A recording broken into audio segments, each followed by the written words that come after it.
People in the chat, too, I want you guys to do me a favor real quick.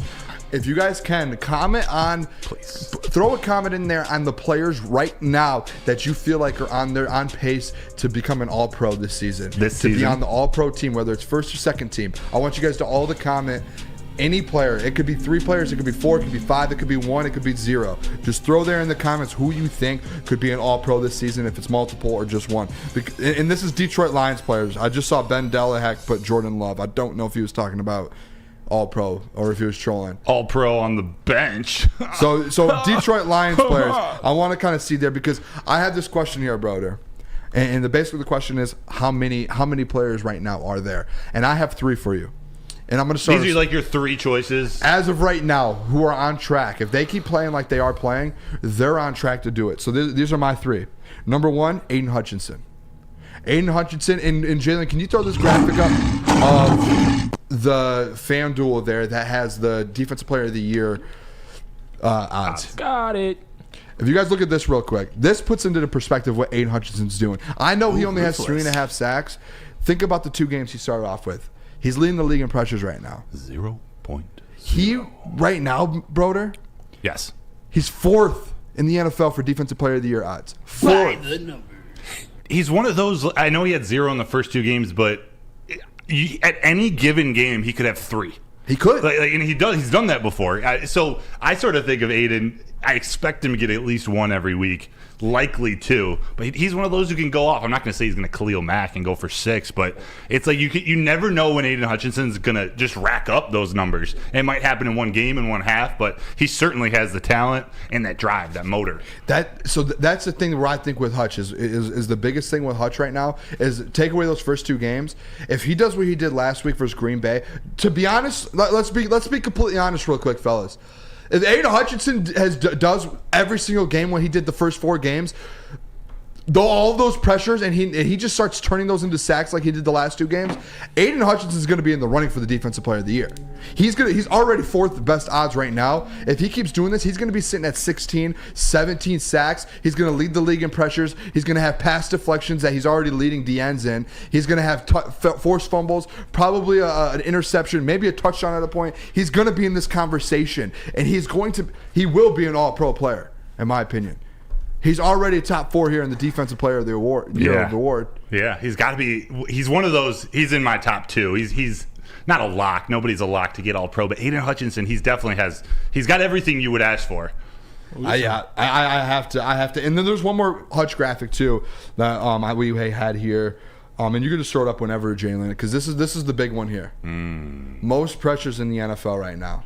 Look at the names that man is sitting with. Oh, hell yeah. This speaks to the motor. Like this I know this doesn't mean he gets a sack 27 times, but in these first couple of games, he's been leading the NFL in pressures, and that just means he's corrupting their offense. It's wild. He's getting to the quarterback. Yeah. He's putting pressure on the quarterback, which is all you want out of your DNs. He's up there. Aiden Hutchinson, Micah Parsons, Max Crosby. Big gap. Myles Garrett, TJ Watt, Aaron Donald, Khalil Mack. So who were your other 2? The other 2 that I had, is this like surprising that I have 3 total right now? No, there are more that are a possibility. That's why I'm interested to see which 3 you settled on. My second one here, I hope this doesn't shock a lot of people. I don't know if I put, I did end up putting, is Amon-Ra St. Brown. Congratulations, you just got Amon-Ra St. I think he's going to end up potentially having a chance All-Pro. And there's this kind of comparison in stats. Let me get my flannel sandbag real quick for you boys here. Shout out Flannel. Get it. Let's just talk about his numbers real quick, the stat numbers. Last season, what did he have? 1,100 yards, 6 touchdowns, 106 receptions.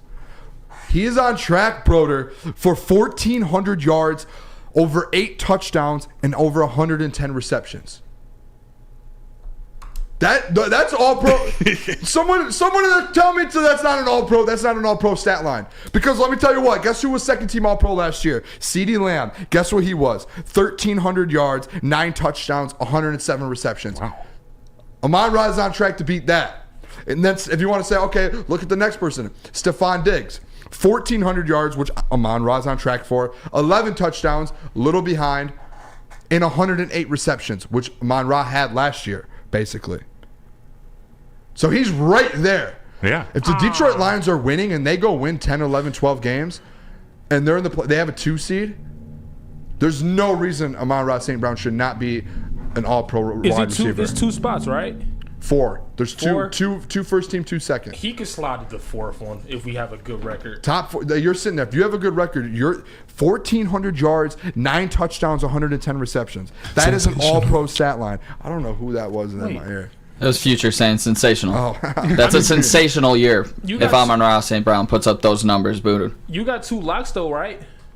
Like, I mean, so he'll 3 be like, locks. Well, I'm talking like if he does make it though, because you got JJ, you got Jettis, and you got Tyreek. So that leaves 2 spots open for him. I think he could do it if we have like a 12-5, 13-4. If he keeps doing what he's doing now, he gets it. And I know J-Mo's coming back. That could be an argument. I don't see J-Mo affect J-Mo's going to get his. I think J-Mo affects. It only helps him, I think. Exactly, and I think the numbers it's going to hurt is like a Josh Reynolds. Yeah. Marvin Jones. I think Amon-Ra St. Brown will be in that mix at the end of every season. And maybe that's a little bit of an exaggeration, but his consistency, he'll be in the running at the end of the season. It's whether another wide receiver kind of comes out of nowhere and has an incredible year. Like if Brandon Ayuk keeps up and somehow manages to jump. You did not just say no, that. as an example. That was an example. I'm just saying, like I'm just kidding. if some people jump up over, they have sensational years versus Amon-Ra St. Brown's like great year that he's going to have each year because he's so consistent. Yeah, and like that made sense. Puka's sitting there ahead of Amon-Ra right now. By Well, as of this yards. moment, Puka is one of the best in the league, but I don't think he's going to be there. Yeah, so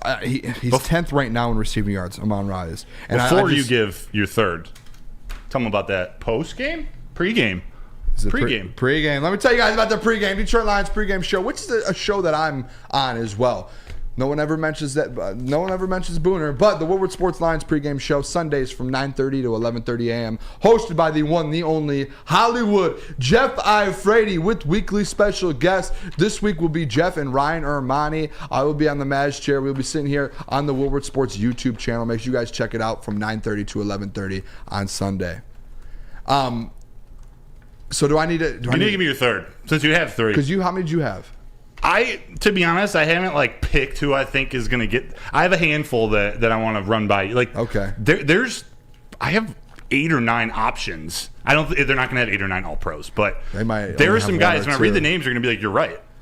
Okay. Well, my last one here I think is a lock. I gave basically 2 people I think are going to end up. I think 2 out of the 3 of these are a lock. I don't know which 2. I know one of them, and the one that's going to be a lock. And I think everyone in the chat here, if you guys agree with me, throw a thumbs signs. up, some type of emoji. West Side. Just fill Crips the and chats Bloods. up with emojis if you guys agree with me. But listen, Penei Sewell finally gets that. Penei Sewell finally becomes an All-Pro. This is the year that he does it. Jalen, can you throw up that Penei Sewell graphic real quick? This is the year that he gets it done and he gets that All-Pro. Look at this right now, brother. Yeah. Highest pass blocking grade right now in the NFL. Tristan Wirfs, Trent Williams, and the one, the only Penei Sewell. Tristan Wirfs is freaking good. Unreal. We got to see him in 2 weeks. But Penei, this is the year that we've all talked about how he's a future All-Pro player. We've all talked about how he's that dude, a future Hall of Famer. This is that year I think he gets his flowers, and it's shown, and it's gonna be very well known that he's a top 4 tackle in the NFL this year. Facts. And I that one I think is a lock. And look at all of these. Look at all of the emojis in here. This one is a lock. Penei Sewell will be an All-Pro player this year. You could make an argument, and we would need to see him for more than one game. We need a bigger sample size, but he could be an All-Pro left tackle. I know I don't know if they separate the two, but he's in the top of the league at both right and left tackle. So gives Brad Holmes a little bit of versatility come contract time for Taylor Decker, because they got Penei Sewell who can just slide right over to left tackle. I think I sent this to you actually yesterday, but the PFF Detroit Lions account, they tweet a bunch of this stuff out. Penei Sewell this year for the Lions, 138 pass blocking snaps, only 2 pressures allowed, and 0 sacks allowed. 2 pressures and 138 blocking snaps. Wow. And 0 sacks. Yeah, that's impressive. That's almost perfect. It's otherworldly, yeah, godly, even kingly. He's on his way to an All-Pro season. I'm fine. I'm glad it's finally happening. Yeah. So I'm gonna be a little quicker with mine. My locks, and as you were talking, I was sort of finalizing my locks, and I do think there are 3 that are going to get in for sure. That's Hutch, who you mentioned, Penei Sewell, who you mentioned. Boom. center Frank Ragnow. That dude is one, if not the best center in the league. He's top 2 or top 3, and he's playing like it this year, even with his inoperable toe injury. Frank Ragnow is one of the best. And you know what? Right next to him, there's a left guard playing incredibly this year. He's in the top 5 of the league by most of the offensive line metrics. Jonah Jackson. He was a Pro Bowler before he got hurt last year. He's one of those who can keep working his way up. The left guard position isn't super deep. He's one of those who could sneak into that. Jonah Jackson, he's a huge piece of this team. So you think the whole offensive line? I don't. I'm gonna. What if you had to rank them to get in? Or to be an Penny 1, Frank Ragnow 2, okay. Jonah Jackson 3. That's fair. As we stand today, the center is tougher though because the center there's only 2. And he's got Jason Kelsey, who is still automatically one. Elite. So I guess it just depends there. So I don't think this guy's going to get in. David Montgomery, he's having an All-Pro type 4-game stretch here. You can't deny that. No. Yeah. Khalif Raymond isn't having the type of special teams, isn't having the type of impact in punt return that he did last year. But he's one of those. You never know. He gets 2 or 3 punt returns. He automatically boosts himself up there. What about Jack Fox? That's one I was going to throw out there. I've mentioned it a lot on this show that I feel like Jack Fox might be the best punter in the NFL. Yeah. I think there's a chance that he gets it. Yeah. It just depends. It's probably tough for him. I guess. I don't know how the All-Pro works for special teams. What do they do? How many times you get it inside the 20? I don't know the average yards punt, but it's probably tougher for him because last year Dan Campbell was just going for it on 4th down. Right. So it's he just is never getting the chance to be able to do it. Exactly. Maybe this year, we're going to be up in games more. There's going to be more chances maybe to punt. Yeah. I think maybe. Yeah. I don't hate that. He's so good. At Lambeau, real quick, I feel like he was misfiring a little bit on those punts. It wasn't his best game by far. He had one 39 yards. Bounce back right now, all the way to All-Pro. I like it. That was the only time I remembering Jack Fox is not just having a great game. So at him, the last 2 that could make it on the list. Cam Sutton. Oh, I was waiting for you to say that. Yeah, there's so many great cornerbacks in the league. I don't think he's going to be there by the end of the season. But he has played like that. And Jeff on the morning show went through a bunch of Cam Sutton stats a couple mornings ago and compared him to Jair Alexander, Tariq Woolen, Sauce, some of the top cornerbacks in the I can't see. He's been great. Yeah. Can't see that happen. Fair. Hey, I'm not going to There's argue. so many good corners in the league right now. I don't see that happening. Yeah. I don't think it'll happen though, because you just named Tariq, Sauce. Right. They don't throw to those guys. So he's the best corner, but he has nothing to show for it because no tackles, no picks. But they don't throw to him. He's the best one on our team for me. But think about the difference he can make when Emmanuel Mosley comes back. Who are you going to throw it to? Easy. Yeah, so this defense could get really scary. I know we've talked a lot about the defense over the last couple of days, so we're not going to get too deep. But my last one, I don't think he's going to make it. Brian Branch is playing like an all-pro. Yeah, I just don't think he's going to be a all-pro rookie. I saw someone in the chat. He's such a stud, though. He's so good. I saw someone in the chat say that, too. I was going to say probably not, but... Is there anyone else, before we go to break? All-rookie team for sure. Oh, that's a lot. That should be a lock already. Defensive rookie of the year. You just take the rest of the year off, and it's a lock. But let us know in the chat. We're going to go to break. Let us know, did we miss anybody? I just read off 8 names. Booner had his 3 locks. So is there anyone I wonder what team had the most All-Pros last year? That's a good question. Let's find it out. I have it right here. Oh, you got it. Does it start with the Eagles? That's just my first guess. Not. The Eagles last year had... Niners? No, the Eagles last... Who was it? The Eagles had... Oh, actually, the Eagles had 6. Hold on. Let me get this. That's a lot.